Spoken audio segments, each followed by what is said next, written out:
Bismillahirrahmanirrahim. Alhamdulillahirabbil alamin. Wassalatu wassalamu ala asyrafil anbiya'i wal mursalin sayyidina wa maulana Muhammad wa ala alihi wa ashabihi ajma'in, amma ba'd. Yang kami hormati para tuan-tuan guru, para alim ulama, bil khusus pengasuh pondok pesantren Al-Baqiyyatus Shalihat yang kami Kiai Haji Abdul Hakim, yang kami hormati Bapak Kapolres Tanjung Jabung Barat, Pak Dandim Tanjung Jabung,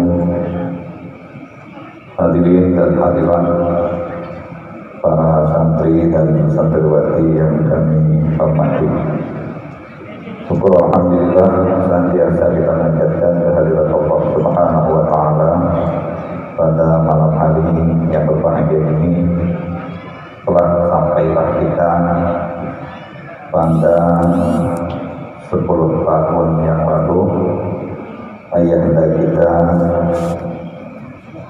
Kiai Haji Muhammad Ali bin Syekh Abdul Wahab, yang sering kita kenal dan kita panggil. Beliau adalah ayah hampir setiap masyarakat Tanjung Jabung Barat yang mengenal beliau dengan menyebut ayah. Begitulah kedekatan masyarakat Tanjung Jabung Barat dengan ayahanda kami Kiai Haji Muhammad Ali bin Syekh Abdul Wahab. Sebagaimana yang seringkali disampaikan bahwa ayahanda kita dilahirkan di Rentang Anang, atau tepatnya di desa Pasar Rebo, Pasar Arba, ya, yang ada masjid lamanya, dan di depan masjid itu ada beliau yang dipindahkan dari sungai belakang itu ke depan. Dan masjid itu juga namanya sama dengan Masjid Agung Kuala Tungkal, ya, Masjid Agung Al-Istiqomah. Ayahanda lahir pada hari Sabtu tanggal 1 Safar 1354 atau bertepatan tanggal 1 April 1933. Artinya ayah ketika meninggal dunia berusia kurang lebih 78 tahun.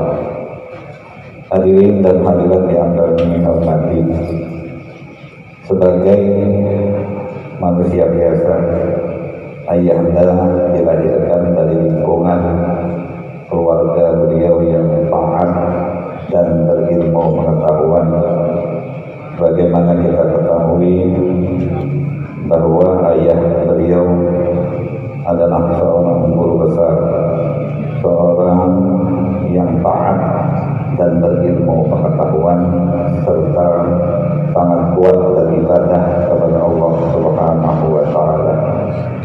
Dan ibu beliau juga adalah seorang yang taat dan kuat beribadah kepada Allah Subhanahu wa taala. Ibu dari ayahanda kita adalah Hajjah Ruqayyah. Beliau adalah dari Malaysia. Nanti di waktu itu beliau berada di tanah suci Mekah, dan beliau kawin dengan nenek Haji Abdul Wahab, lalu kemudian pulang lagi ke Malaysia, dan dari Malaysia kemudian terjadi pemberontakan, lalu beliau hijrah dari Malaysia ke Kuala Tungkal. Sebahagian diceritakan oleh ayah, kepulangan orang tua beliau dari Malaysia ke Kuala Tungkal tidaklah semata-mata karena ada pemberontakan, tapi juga ada permintaan permintaan dari masyarakat Tanjung Barat, khususnya orang yang ada di Paramitang, untuk meminta ayah dan beliau untuk memberikan pengajaran keagamaan terutama di pasar Rebo. Dan alhamdulillah orang tua ayah bersedia untuk ikut ke Kuala Tungkang. Hadirin yang kami hormati, ayahanda beliau memiliki saudara pertama Allah yarham Haji Abdullah Wahab yang baru beliau meninggal, kemudian Hajjah Mursidah almarhum, juga Hajjah Abbasiyah yang sekarang hanya tinggal satu dari adik-beradik ayahanda kita. Dan ayahanda kita, beliau sejak kecil sudah diasuh orang tua beliau dan menuntut ilmu di lingkungan keluarga. Pada saat kelas di Sanawiyah, ayahanda sekolah di seberang kota atau hari ini disebut Pondok Pesantren As'an selama lebih kurang 3 tahun. Dan waktu itu ayah juga menuntut ilmu di Pondok Pesantren Nurul Iman. Saya pernah bertanya, kenapa ayah pindah ke As'an? Ayah ini sangat mengagumi pendiri Pondok Pesantren As'an, yakni Allah yarham Guru Kadir Tarawak. Nah, waktu itu memang terjadi polarisasi hingga beliau pindah dari Nurul Iman membangun As'an dan ayah ikut ngaji di sana. Pada kesempatan ini kemudian ayah juga pada umur 25 tahun beliau menikah ya dengan Hajjah Fatimah, dan ayahanda dikaruniai 5 orang anak. Pertama Hajjah Fauziah, yang kedua Haji Ahmad Fauzi, yang ketiga Haji Abdul Latif, yang keempat Haji Anwar Sadan, yang kelima Haji Abdul Hakim. Hadirin yang kami hormati, pada kesempatan ini juga kami sedikit ingin menyampaikan beberapa pesan yang kami dapatkan dari ayahanda. Ada 3 hal. Yang pertama, ayahanda itu orangnya tidak suka menunda-nunda. Waktu kami kuliah di Jambi, itu setiap ada pekerjaan yang sudah dicanangkan beliau, itu tidak boleh lagi ditunda.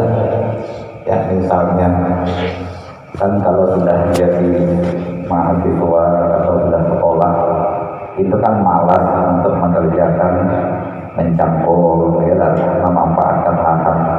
Nah, beliau belikan cangkul, belikan parang. Lalu katanya kata beliau, Habib Anwar, besok pagi sebelum kuliah cangkul dulu. Nah, itu belum dikerjakan, belum beliau berhenti memintanya. Nah, jadi beliau ini sangat memanfaatkan waktu. Karena kata beliau, idza asbahta fala tantazil asar, idza amsayta fala tantazil sabah. Jadi kalau ada pekerjaan pagi, jangan dikerjakan sore. Nah, itu beliau marah tuh. Ya. Kalau ada pekerjaan sore tidak dikerjakan pagi, beliau tidak suka. Oleh karena itu, ayah itu kalau ada pekerjaan yang sudah ditentukan beliau, itu kalau ditunda, beliau sangat marah dan tidak suka. Orang yang suka menunda-nunda pekerjaan. Karena kata beliau, nanti kalau ditunda besok banyak lagi pekerjaan, takut pekerjaan ini tidak selesai. Nah, lalu yang kedua, beliau selalu memberikan teguran-teguran yang sifatnya persuasif dan edukatif. Contoh ya, waktu kami mahasiswa, biasalah kalau mahasiswa ini lah main domino, main macet, main catur, mengisi waktu gitu kan. Jadi waktu kami kuliah itu catur itu dipotong-potong ayah kepalanya, jadi wajahnya dipotong ya, itu letaknya. Nah nanti di atas meja itu, meja makan itu ditulis beliau, kata beliau wayuh ramus satranji. Nanti ada di situ, lihat ini anak juz yang kedua, masih hafal tidak? Jadi kalau ayah haram main catur. Nah ayah tidak nyampaikan ke anaknya, tapi ditulis di meja tuh. Jadi waktu makan kita tengok ya, sekali tengok dalam kamar habis catur itu belah-belah kepalanya oleh ayah.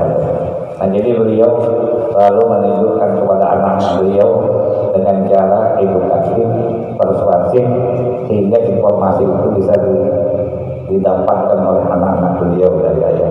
Nah yang ketiga, ayah ini adalah orang yang sangat disiplin, orang yang sangat disiplin sekali. Contoh, misal beliau sakit, tolong belikan obat.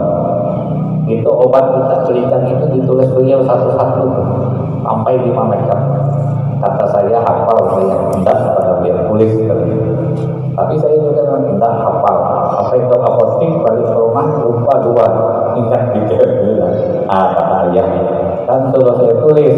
Nah apa saya tak tulis ya? Nah jadi beliau ini sangat disiplin tentang itu. Jadi kalau mau beli obat tulis satu, ini obat ini. Nah nanti sampai ke apotek kata beliau, nanti tolong Anwar setiap obat itu tulis ini obat untuk apa, ini obat untuk apa. Jadi karena saya ini merasa mudah hafal, nanti saya tulis ke rumah. Sampai ke rumah, akhirnya ada dua atau tiga yang tidak tertulis, karena lupa obat untuk apa.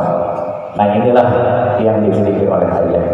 Yang terakhir untuk pondok pesantren kita ini, dulu saya ingat waktu ada bantuan tempat sampah, ya. Jadi kalau anak-anak santri buang sampah di tempatnya tuh. Nah itu ada tempat-tempat sampah yang terlanting masuk ke bawah lokal masuk. Nah itu ayah tuh suka ngambil, ya, mengambil yang tempat sampah supaya santri itu bisa masukkan. Nah inilah yang hilang dari kita, inilah. Artinya ayah itu suka datang ada pekerjaan di pondok itu, apa yang bisa dikerjakan. Misalnya ada kayu yang terbuang, ya, ada apalagi drum yang tidak terpakai, ada kursi yang patah. Itu ayah tak suka lihat pertebaran di tengah-tengah tuh. Jadi duduk diangkat ke tepi, dipaku, ya, kemudian dibetulkan oleh ayah.